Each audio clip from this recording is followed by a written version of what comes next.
Estamos aqui hoje no dia 3 de maio, né? Já chegando aí o meio do ano, já está se acabando aí, já está passando, correndo muito rápido. E a gente nesse período aí de pandemia, isolamento social, a gente não vê o tempo passar de jeito nenhum. Mas cá estamos fazendo a obra de Deus de uma forma ou de outra.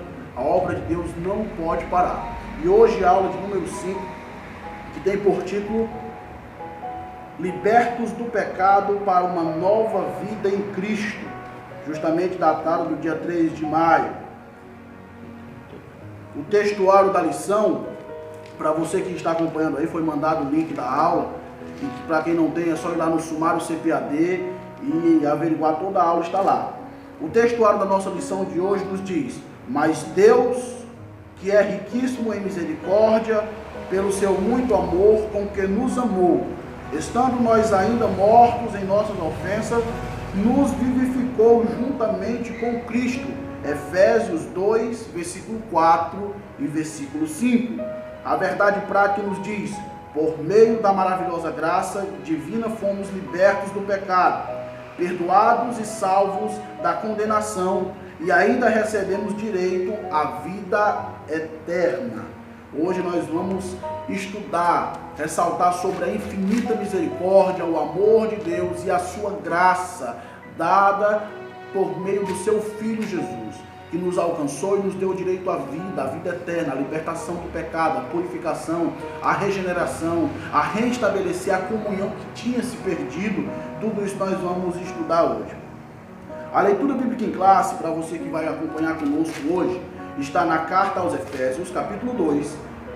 Carta aos Efésios, capítulo 2, versículo 1 ao versículo 10. Efésios 2, 1 ao 10.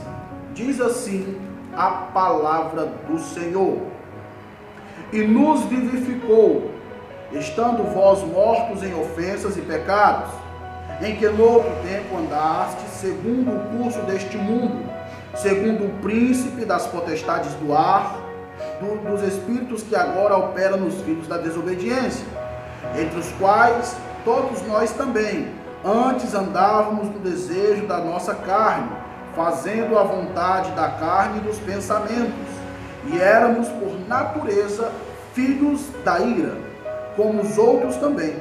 Mas Deus, que é riquíssimo em misericórdia, pelo seu muito amor com que nos amou, estando nós ainda mortos em nossas ofensas, nos vivificou juntamente com Cristo. Pela graça sois salvos. E nos ressuscitou juntamente com Ele, e nos fez assentar nos lugares celestiais, em Cristo Jesus, para mostrar nos séculos vindouros as abundantes riquezas da sua graça, pela sua benignidade para conosco em Cristo Jesus. Porque pela graça sois salvos por meio da fé, e isso não vem de vós, é dom de Deus, não vem das obras, para que ninguém se glorie, porque somos feitura sua, criados em Cristo Jesus, para as boas obras, as quais Deus preparou para que andássemos nela. Essa é a nossa leitura norte, base da nossa aula de hoje. Prossigamos. A aula se dará em 3 objetivos. Nós vamos refletir sobre nossa natureza pecaminosa. 2. Explicar como fomos vivificados pela graça de Deus. E 3. Informar que nossa salvação vem de Deus e não das obras. Então é uma aula bastante esclarecedora. É uma aula, embora tenha temas já tratados em diversas igrejas, em diversas vezes, em escolas dominicais, em congressos, em seminários, mas nunca é demais lembrarmos que a salvação nunca foi mérito nosso, sempre foi por intermédio de alguém que cumpriu tudo em todos, e este alguém é Cristo Jesus. Então, por maiores sejam as obras que nós possamos vir fazer, não nos salva. Nós vamos entender isto hoje, que a salvação se deu pela graça e por meio da fé em Cristo Jesus. Quero lembrar que qualquer pergunta relacionada à aula, você pode estar nos fazendo aí por meio da nossa transmissão. E vamos à introdução. Vamos à introdução. A presente seção da Epístola aos Efésios apresenta relevantes aspectos doutrinários da salvação. A doutrina que trata da salvação é a soteriologia. Então nós vimos, até a aula passada, que nós refletimos sobre o capítulo 1, né?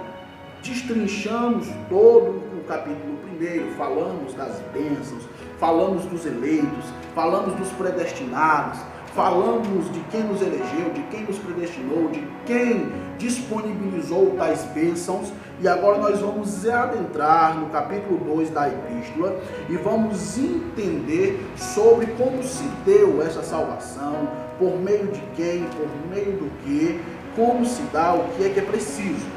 Então nós vamos adentrar o estudo agora da epístola no capítulo 2. Nela, o apóstolo descreve a libertação dos pecados como um favor imerecido dado por Deus aos salvos, a fim de que eles desfrutem de uma nova vida em Cristo. A palavra de Deus nos assegura que a partir do momento que aceitamos a Cristo como único e suficiente Salvador, a partir do momento que passamos a entender que se faz necessário se confessar, pois se com tua boca os confessares, então tem que haver isso, passamos a ser nova criatura, pois quem está em Cristo, nova criatura é, as coisas velhas já passaram, eis que tudo se faz novo. Então passamos a andar agora em novidade de vida. O que fazíamos outrora, como filhos da ira, filhos da desobediência, não fazemos mais. E eis aí o significado da palavra conversão, converter-se, mudar o curso, mudar a atitude, mudar o pensamento.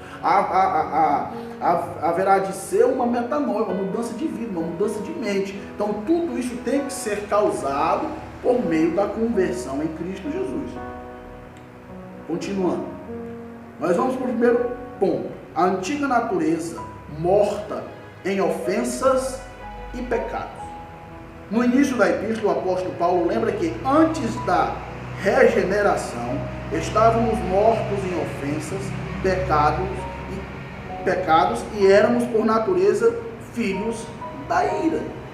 Primeiro ponto, nossa condição anterior, como éramos antes da graça, antes do amor, antes da misericórdia nos alcançar. Preste atenção. Abre aspas. E vos vivificou estando vós mortos em ofensas e pecado. Diz o primeiro versículo. A palavra ofensa do grego, paráctoma, tem o sentido de passo em falso, de forma deliberada. O termo para pecado é armátia, o qual descreve como aquele que erra o alvo. Em vista disso, o homem em sua natureza decaída é diagnosticado como morto. Entenda. Quando Deus cria ser humano, e eu já falei em outras aulas aqui em sala de aula, que Deus criou o ser humano da melhor forma possível, detendo a sua atenção, detendo o seu tempo, o seu cuidado, a sua minuciosidade, os seus pormenores, as suas particularidades. Deus se faz perfeccionista ao extremo quando faz o ser humano. De toda a criação, Ele faz com o poder da sua palavra, e que haja luz, e que haja erva, e que haja animal, e que haja separação de águas e águas. Deus faz com o poder da sua palavra. Mas quando Ele faz o homem, Ele ainda tem ali a atenção. Ele pega o barro, Ele modela com suas mãos, Ele sopra o fôlego de vida, Ele tem o cuidado de fazer a sua imagem, a sua semelhança. E o homem passa a ser sensitivo às coisas espirituais.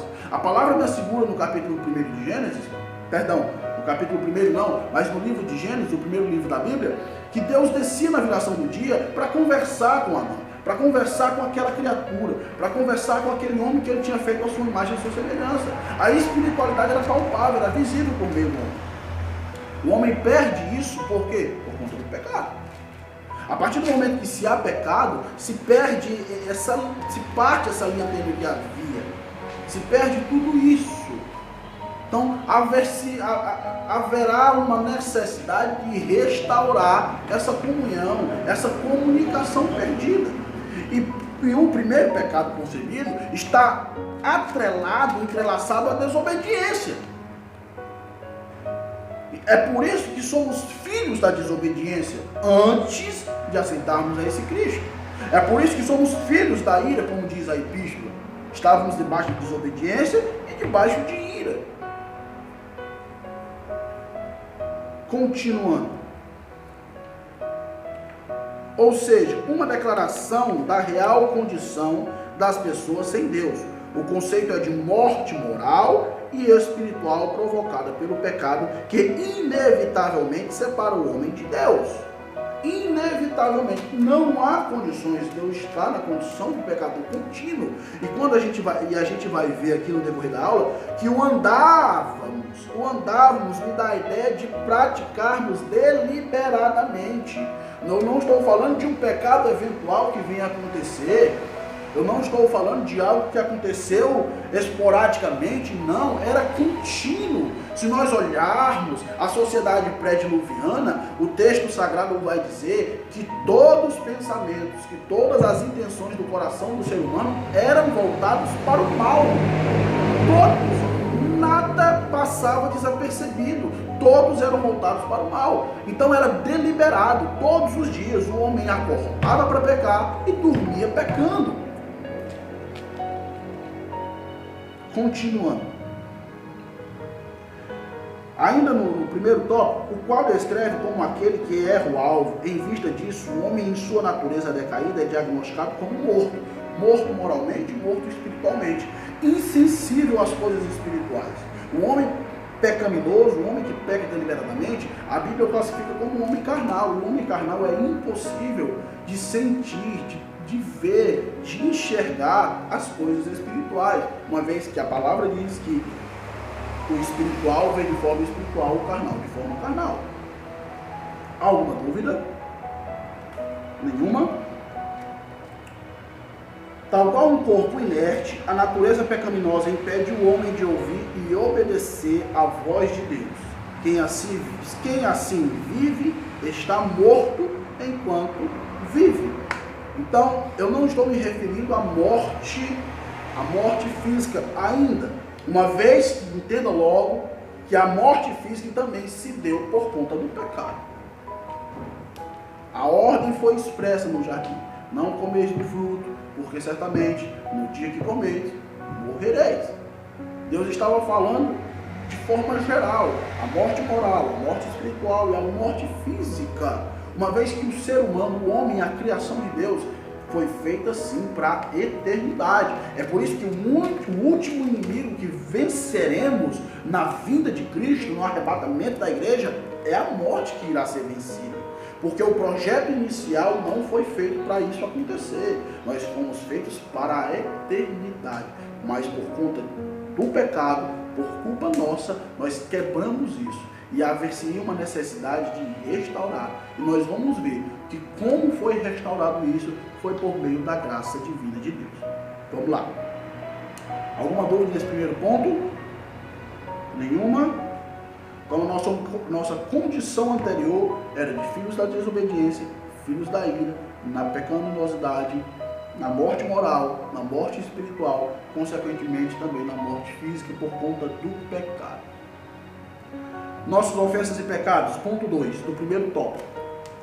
A má conduta em que noutro tempo andastes é descrita por Paulo por meio de metáfora. O ato de andar refere às atitudes erradas adotadas na vida passada do salvo antes da regeneração.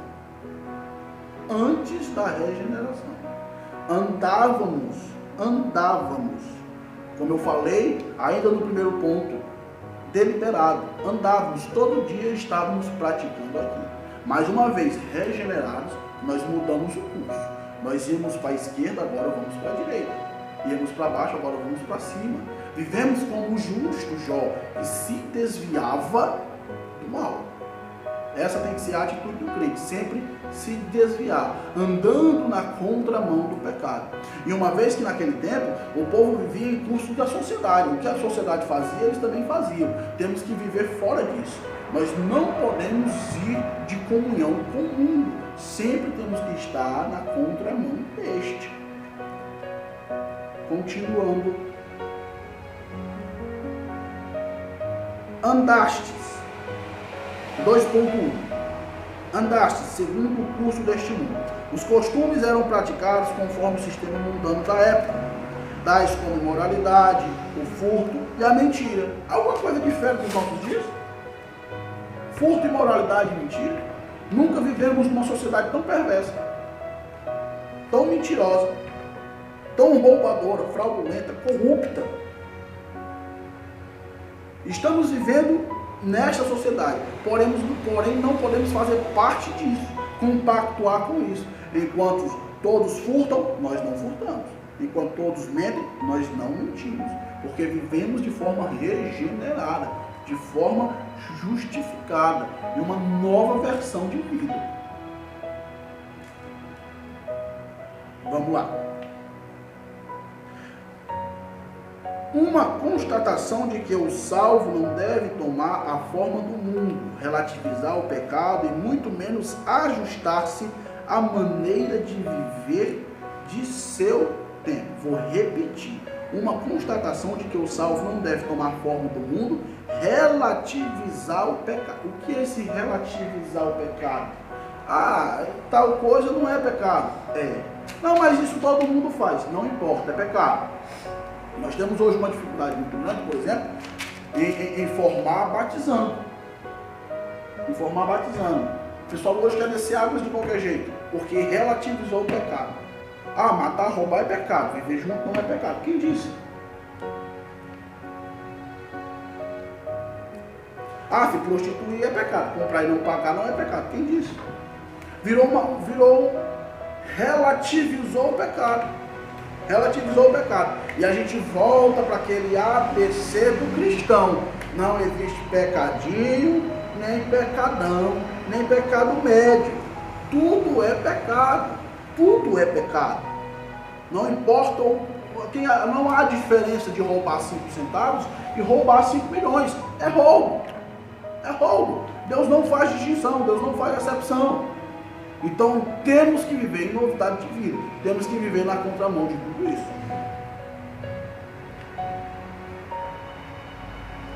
Não podemos relativizar o pecado e muito menos ajustar-se à maneira de viver do seu tempo.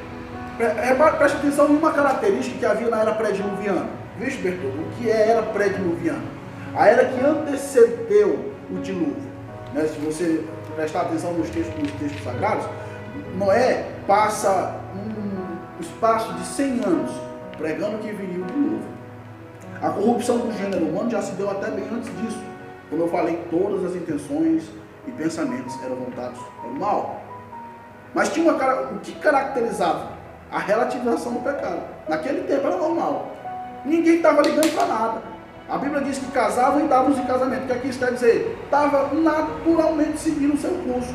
Ou seja, uma humanidade inteira, uma geração inteira estava caminhando para o abismo. E isso era normal. Todo mundo faz, todo mundo fez. Ah, mas fulano faz, fulano fez. Eu não sou igual a fulano. Aí serve aquele velho conselho da mamãe. Né? Você não é todo mundo, né? A gente chega em casa, mas todo mundo tem. Você não é todo mundo, você é diferente, você é cristão, você confessou o nome de Cristo. Você tem que andar agora em novidade de vida. Em novidade de vida. Alguma dúvida? Nenhuma? Isso nós podemos ver em João 12, 31. Podemos ver em 2 Coríntios 4, versículo 4.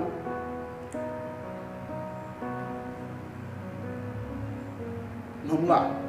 2.2.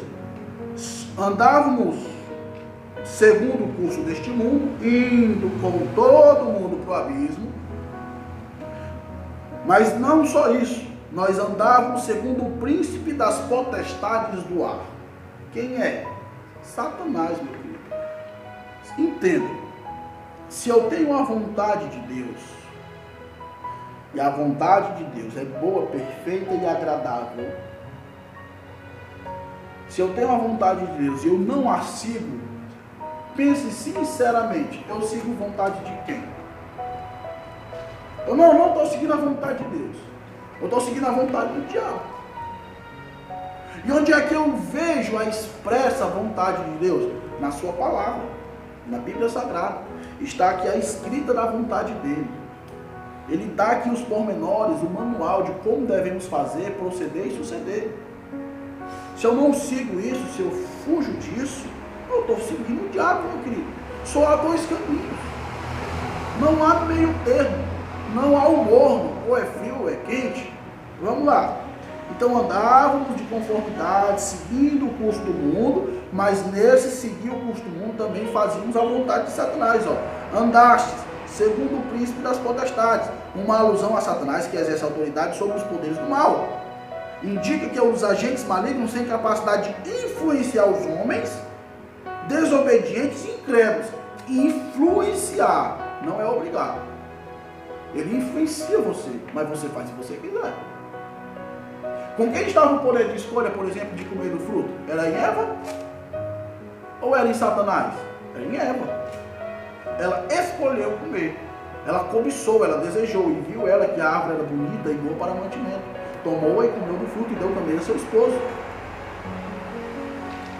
Então ele influenciou. Ah, Roberto, mas ele usou de uma mentira, de uma falsa verdade, não interessa. Ele influencia, ele não lhe obriga.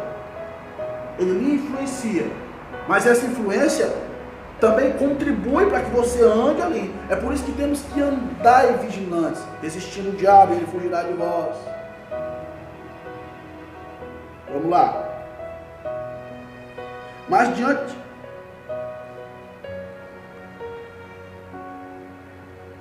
Vamos lá. Mais adiante na carta, Paulo alerta que nossa luta é contra tais seres. Não é contra a carne nem contra o sangue, mas é contra estes, principados e potestades. Contra tais seres do mal. Contudo, não é necessário temer, pois Deus exaltou o Cristo acima de todos eles. Então, o nosso Deus é maior, o nosso Deus é mais forte. A Bíblia diz que ele não tenta ninguém, ele prova e ele dá o escape. Então, se apegue a isso. Com a palavra de Deus, se consagre de jejum, viva, produza frutos de arrependimento, resista ao inimigo para que ele fuja de você. Não se acovarde. Os tímidos não herdarão.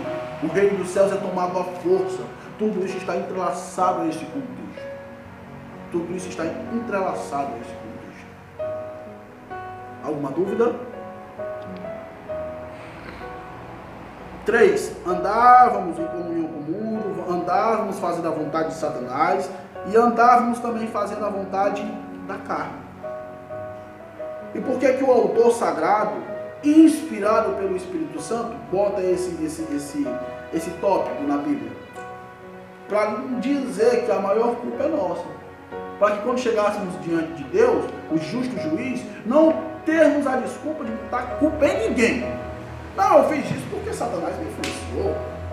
Eu fiz isso porque eu vivia no meio de uma geração perversa e iníqua. A Bíblia cita inúmeros exemplos. Diante de uma sociedade perversa e iníqua, Deus suscita um justo. O próprio Ló é o exemplo disso na cidade de Sodoma e Gomorra. O próprio Daniel, Sadraque, Mesaque e Abednego na Babilônia.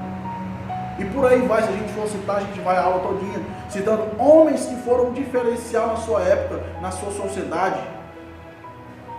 Vamos ver também que Satanás influenciou muitos a caírem, e muitos caíram influenciados por ele. Mas a Bíblia também me dá a exemplo de vários homens e mulheres de Deus que revestiram isso, como José no Egito correu, como o próprio Jesus que foi tentado no deserto, tentado como homem, viu? A Bíblia diz que ele sentiu fome. Ele sentiu fome. E não é aquela fome que a gente merenda 9 horas e meio-dia vai almoçar, não. E que às vezes a esposa, a mãe, atrasa ali o almoço, e o almoço que era para sair meio-dia, saiu 1h30 da tarde. Não é essa fome, não. Era uma fome de 40 dias. E ele resistiu à tentação.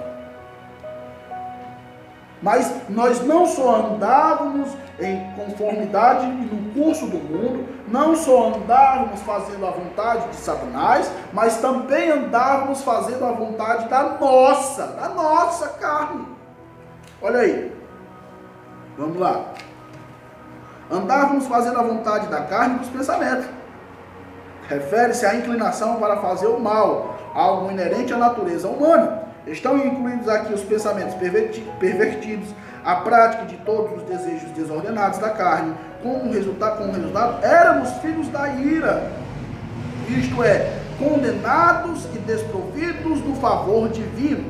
Paulo sublinha que essa era a nossa condição. Entretanto, aprove ao Pai nos eleger e nos predestinar a fins de adoção. Então andávamos sim, pendendo para a carne. E isso é um conflito velho, viu? Nós vemos em Gálatas 5, a carne milita contra o Espírito. Nós vemos Jesus ensinando aos apóstolos, o Espírito é forte, porém a carne é fraca. Então nós temos que entender esse embate que há entre espiritual e carnal. E temos que ser espirituais. Temos que subjugar nossa carne, subjugar nossos ímpetos, nossos desejos, nossas inclinações.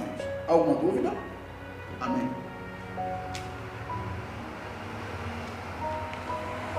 Vamos lá. Então, tudo ok no primeiro ponto? Entendemos quem éramos, em qual condição estávamos. Estávamos na condição de pecado.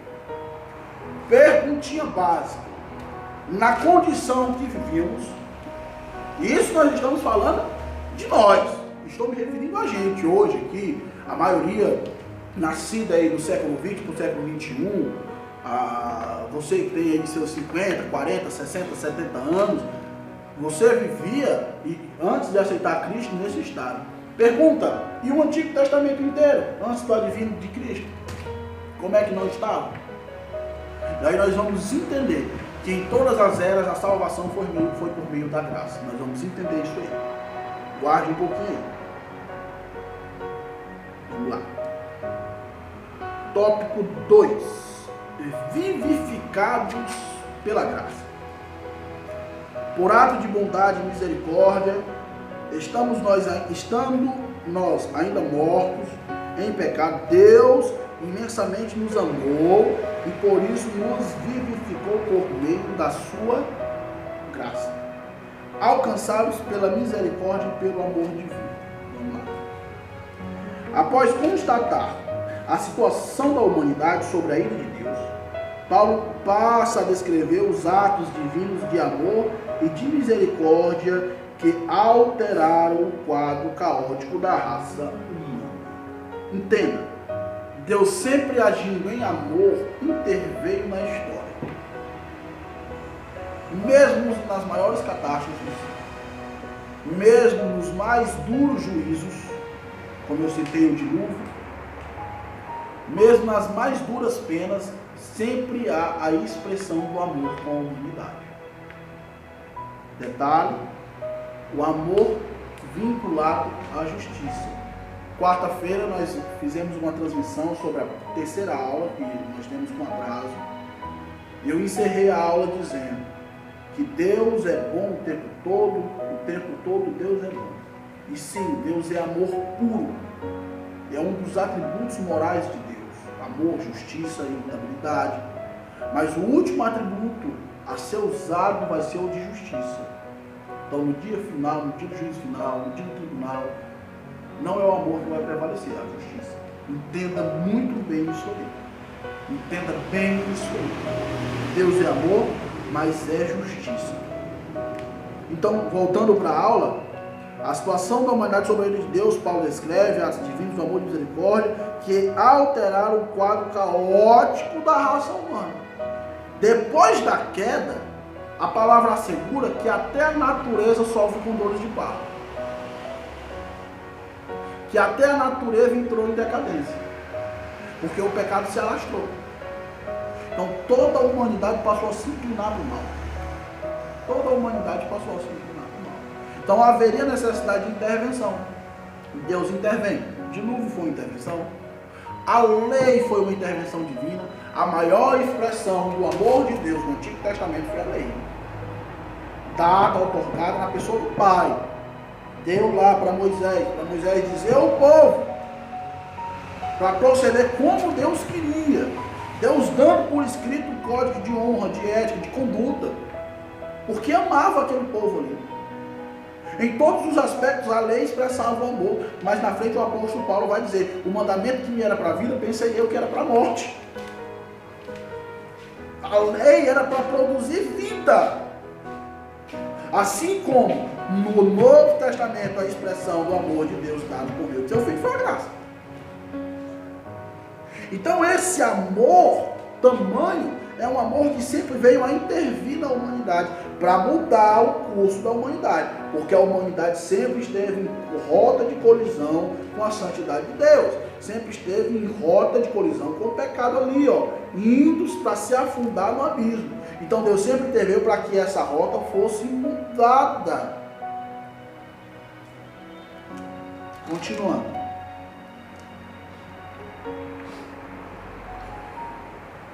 Vamos lá. Começando com uma conjunção adversativa, o apóstolo declara exultante: mas Deus, que é riquíssimo em misericórdia, pelo seu muito amor que nos amou. Que amor é esse? É o amor relatado lá em João 3,16, porque Deus amou o mundo de uma tal, e essa tal é imensurável. Eu não consigo medir esse tal. Foi uma tal maneira que ele deu o único filho que ele tinha para morrer em meu lugar. Ele amou muito, um amor imprescindível. Ninguém conseguirá amar mais a humanidade do que o próprio Deus. Ninguém, mas absolutamente ninguém. Vamos lá. A carta aos Efésios ensina que o prover à humanidade o meio de escape da merecida ira, Deus não se mostra apenas misericordioso, mas abundante em misericórdia. E essa riquíssima misericórdia procede do seu muito amor que nos amou. A Bíblia enfatiza que foi a magnitude desse amor que motivou a nossa salvação. Então, se eu sou salvo, se você é salvo, não se engane, foi porque Deus nos amou. Aí você me pergunta: mas Bertoldo, já que o amor de Deus é tão grande, por que ele não salva todo mundo logo de uma vez e acaba com tudo isso? Não é por assim, não é assim. O preço foi muito caro. Haverá uma necessidade, um condicionamento. E esse condicionamento ainda assim é muito pouco. Aliás, não é nada, nunca irá pagar. É aceitar, é crer nesse ato de amor. É crer nesse amor encarnado na pessoa de Cristo que morreu no meu lugar. Eu tenho que crer. Eu tenho que entender. Eu tenho que confessar. Eu tenho que aceitar. Essa é a condição. E é dada a todo mundo de graça, viu? De graça.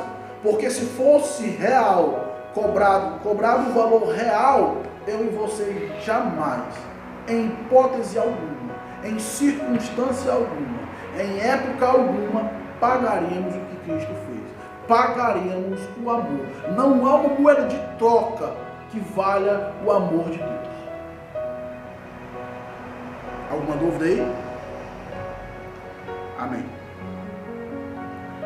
Então nós entendemos que nós fomos alcançados pela misericórdia e pelo amor divino. Vamos lá. Vamos ver que também, vamos ver agora que fomos vivificados por sua graça. Vivificados. Descrevendo as dádivas divinamente concedidas aos salvos, o apóstolo enfatiza que o amor de Deus nos alcançou, estando nós ainda mortos em nossas ofensas. Guarde isso aí. Isso significa que não éramos merecedores desse amor, mas que mesmo assim Deus nos vivificou juntamente com Cristo. Eu afirmo em viver: antes da morte de Cristo não haveria salvação. Mas, irmão Bertoldo, o Novo Testamento inteiro foi salvo com Cristo. Mesmo depois de ter morrido, sim, a graça retroagiu. A graça é um elemento que retroagiu no tempo e salvou aqueles que morreram guardando a promessa. Mas isso só ocorreu uma única vez. Vou repetir, isso só morreu uma única vez. Então o Velho Testamento inteiro, que morreu guardando a promessa, morreu guardando a vinda do Messias, morreu guardando os estatutos de Deus. Ah, mas fulano cumpriu a lei quase toda, mas não cumpriu toda. E a gente vai ver no decorrer da Bíblia Sagrada que aquele que transgrediu em um único só quesito da lei é culpado dela toda. Logo, quem não cumprir a lei era digno de morte. Então todos pecaram e destituídos foram da glória de Deus.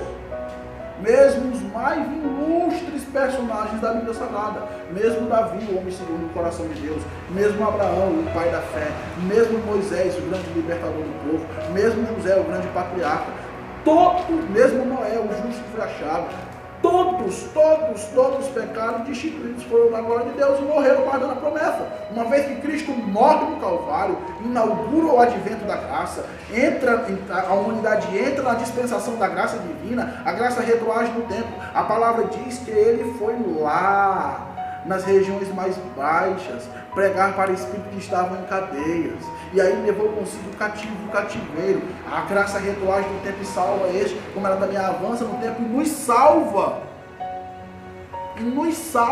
como também no tempo presente, naquele tempo presente, ela salva aqueles que estão. Então a graça age no presente, age no passado e age no futuro. Em momento algum da humanidade, em época alguma, não houve salvação pela graça, não existe essa época.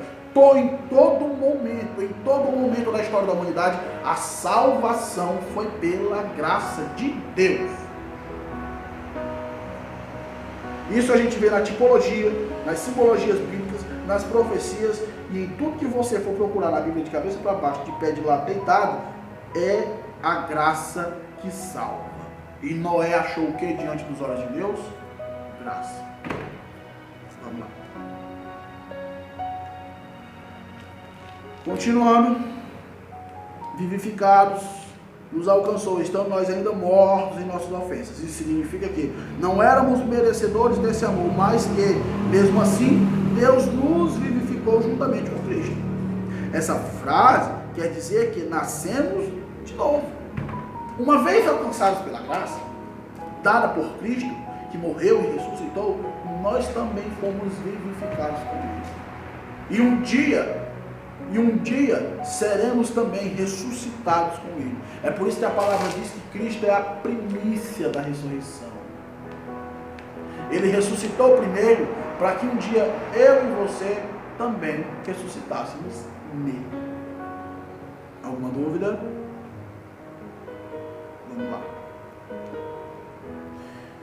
Isso significa que não éramos merecedores desse amor, mas que mesmo assim Deus nos vivificou juntamente com Cristo. Essa frase quer dizer que nascemos de novo.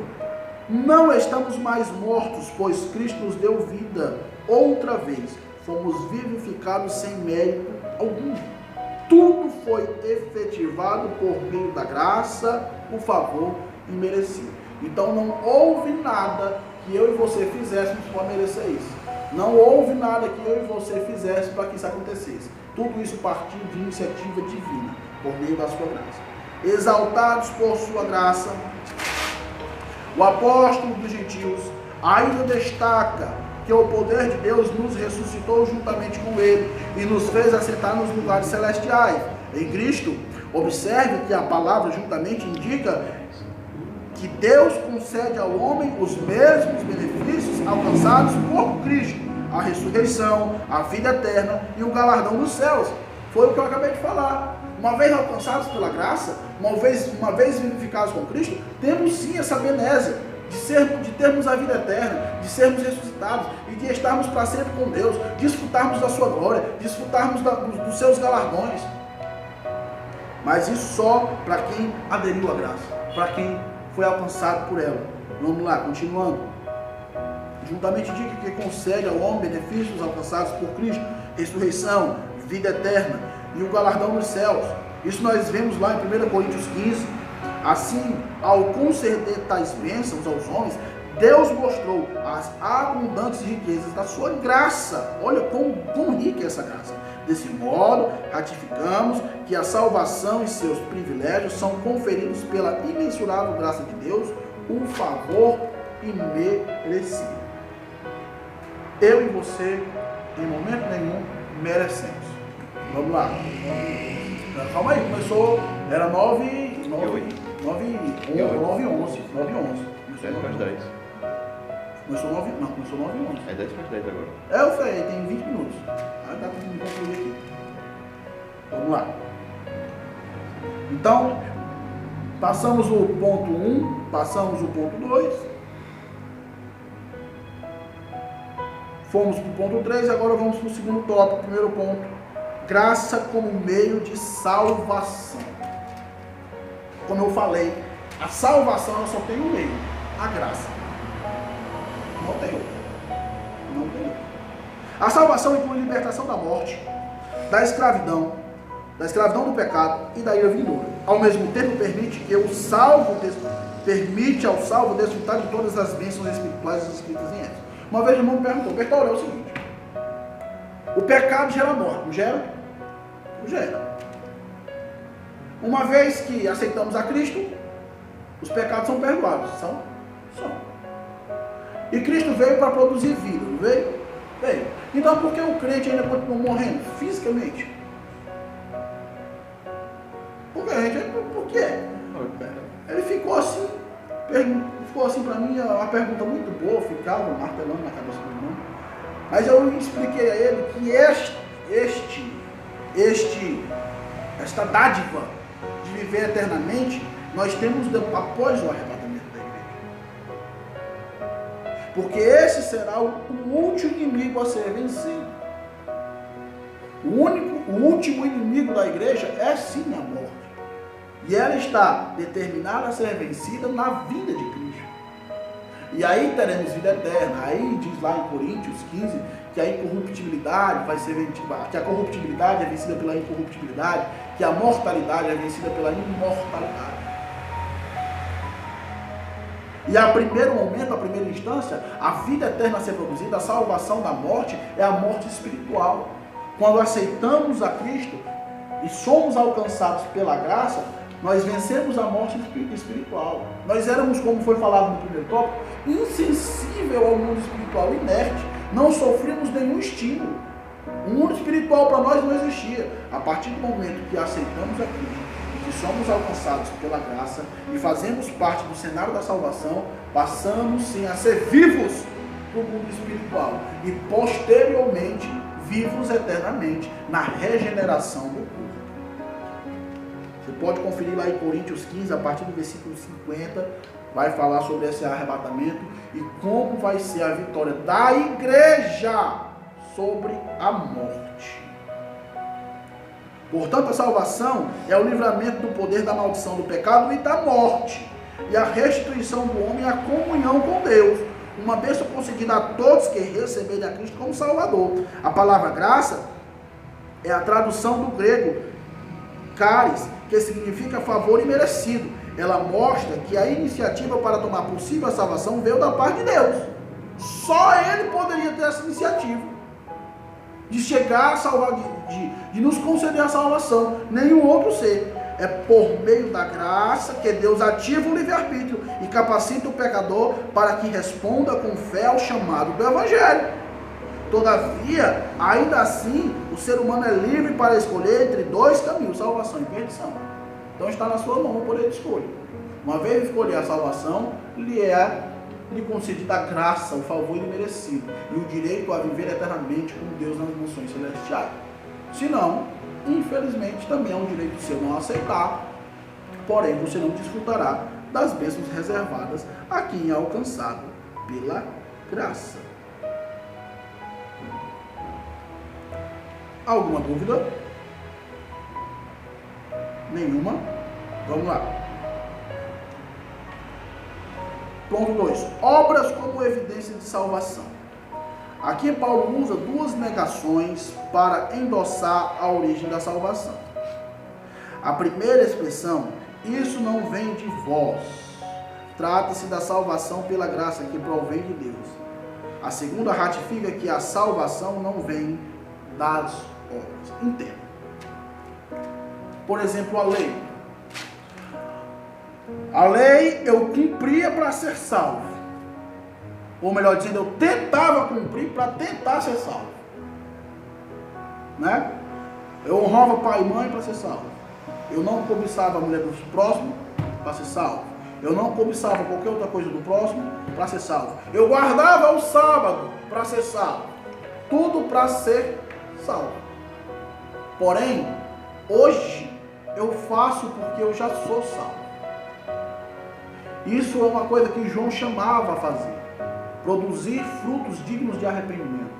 A partir do momento que eu me mostro arrependido do que eu fazia, a partir do momento que eu me mostro uma nova criatura, esses frutos são consequência, e não a barganha, são consequência. Então hoje eu honro meu pai e mãe porque eu sou salvo, eu dou um bom testemunho. Hoje eu pago meu dízimo porque eu já sou salvo. Então por aí vai. Hoje eu guardo o dia do Senhor porque eu já sou salvo.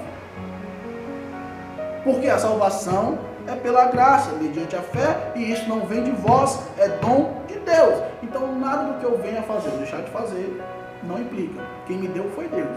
Eu faço porque eu já sou. Alguma dúvida? Nenhuma? Vamos lá. Nós vamos estar encerrando. Vamos estar encerrando nossa aula nesse momento. Ficou alguma dúvida, algum parecer? Demos os tópicos. Hoje a aula era uma aula bem, um tema, como é que eu posso dizer, bem light, né? Um tema bem bom, bem gostoso de estudar, salvação e graça. Se fosse na sala de aula presencial com os meninos, a gente ia se aprofundar ainda mais nessa questão de graça, de retroatividade da graça, né? A gente entrar no ponto do Sheol, da habitação dos mortos, de como Deus foi lá. A gente não tem esse tempo aqui. Por isso que a gente torce para que isso acabe logo, para que a gente possa voltar às nossas atividades e nos aprofundarmos ainda mais em sala de aula. O nosso pastor Fernandes ajudou muito também, ele está todo tempo escrevendo os versículos, confirmando o que você está falando. Bom, muito obrigado ao nosso pastor, porque aqui realmente nós não temos esse tempo de estar puxando Bíblia para cá, referência para lá, e o nosso pastor está nos ajudando, dando as referências aí. Amém? Muito obrigado ao nosso pastor. Vamos lá, vamos concluir nossa aula. Vamos lá. Paramos aonde? Assim, ao conceder tais bênçãos aos homens, Deus mostrou. Aqui? Opa, não. Lá no final. Por isso, se antes o apóstolo usou a metáfora do andar numa perspectiva negativa, outrora andávamos fazendo obras más. Agora, por meio de uma perspectiva positiva, somos instados a andar fazendo boas obras como meio para ser salvo. Não como meio para ser salvo, mas como evidência da salvação.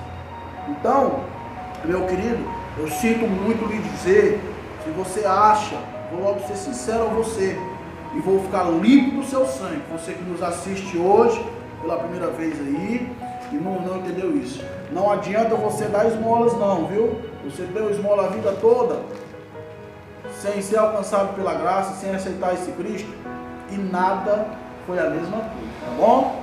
Você foi tudo, você cumpriu a lei, foi só a lei dos homens aqui, sendo um bom cidadão. Eu não sonegou imposto, como você que é comerciante. Eu sou um bom pai e marido, você que é chefe de casa. Se preocupe não, você não fez mais do que a sua obrigação, viu? Você não fez mais do que a sua obrigação. A salvação é por meio da graça, mediante a fé, e isto não vem de vós, é dom de Deus.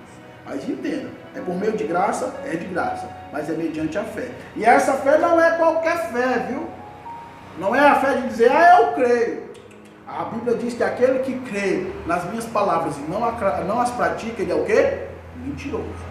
Então, eu creio, então eu tenho que mostrar que eu creio. Mostrar como? Andando nela, vivendo ela, fazendo o que ela determina. Não adianta eu dizer, eu creio na lei. Já pensou, meu querido? Você sabe por A mais B que atravessar o sinal vermelho é o quê? Infração de trânsito. Mas não adianta só você saber e concordar com a lei, não. Você tem que cumprir. Se você ultrapassar o sinal vermelho, você leva uma multa, pode causar um acidente e vir até morrer. É basicamente isso. Não é só entender, acreditar e concordar. É praticar. Amém? Vamos à conclusão. Já são 10 horas. Antes da regeneração, éramos filhos da ira e condenados à perdição eterna. Por ato do amor divino, por meio de sua maravilhosa graça, nos tornamos filhos por adoção. Essa gloriosa salvação nos foi concedida independentemente de nossas obras. A partir da salvação, passamos a praticar boas obras que glorificam ao nosso Pai.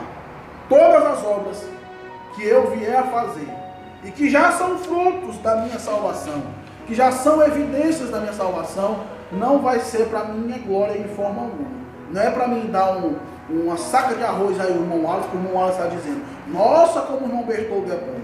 Não, é para glorificar a Deus. Nossa, como Deus é maravilhoso, que deu condições ao irmão Bertoldo para abençoar outro irmão. Mas sempre é para a glória de Deus. Uma vez que a palavra de Deus diz que por Ele, dele e para Ele são todas as coisas. Então, tudo é dele. E não se engane, a glória dele, Ele não divide com ninguém. Vou repetir. A glória dele, Ele não divide com ninguém. Não se esqueça que por causa disso o querubim foi expulso do céu. Não esqueça disso. Então, quer comais, quer bebais, faça para o Senhor. Semana que vem, vamos estar encerrando aqui agora. Agradeço a sua disponibilidade de estar acompanhando nossa aula. Como eu falei, a obra de Deus ela não pode, em hipótese alguma, parar. E ela não vai parar. Enquanto estivermos nesse período aí de isolamento social, de pandemia, vamos estar transmitindo a nossa aula assim. Semana que vem, aula de número 6. O título será A Condição dos Gentios sem Deus. Vou repetir. A Condição dos Gentios sem Deus. É uma aula muito boa. Vou como é que eu posso dizer? Me deter ao máximo nesta aula. Os gentios quem são? Somos nós. Então como éramos? Qual era a nossa condição sem Deus?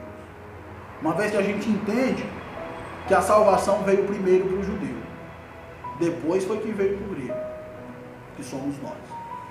Então nós vamos entender como é que se deu esse processo. É uma aula muito proveitosa, muito boa. Eu conto com você semana que vem, no mesmo horário, às 9 da manhã.